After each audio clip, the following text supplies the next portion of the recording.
Nous vous l'indiquions en milieu de mois, le Rwanda menaçait de retirer ses troupes engagées au Mozambique dans la lutte anti-djihadiste si cette mission de sécurisation n'était plus financée. Et c'est ce qu'il risque d'arriver puisque l'Union européenne a décidé de ne plus financer ce déploiement qui existe pourtant depuis 5 ans, 40 millions d'euros investis.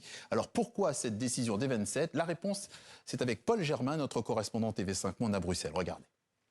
Eh bien Patrice, il faut d'abord dire que les Européens sont bien embêtés parce que d'un côté, ils veulent continuer à aider le Mozambique. Antonio Costa, qui préside le Conseil européen, l'a encore dit au président mozambicain il y a une dizaine de jours lors de sa visite à Bruxelles.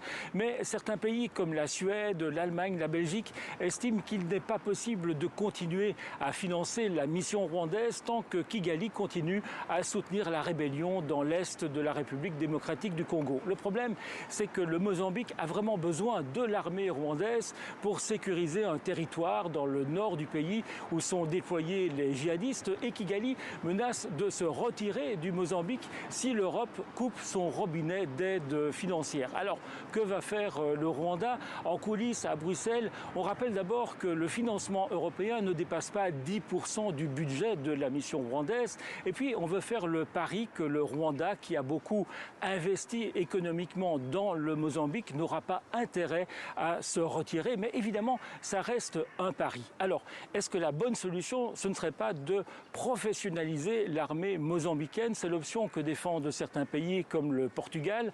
L'Europe a déjà investi ces dernières années près de 90 millions d'euros dans la formation des soldats mozambicains, mais certaines capitales européennes doutent de l'efficacité de cette aide. Bref, les Européens réfléchissent pour le moment. En tout cas, certains pays comme la France et l'Italie qui ont de grands projets gaziers au Mozambique ont tout intérêt à ce que le pays soit sûr.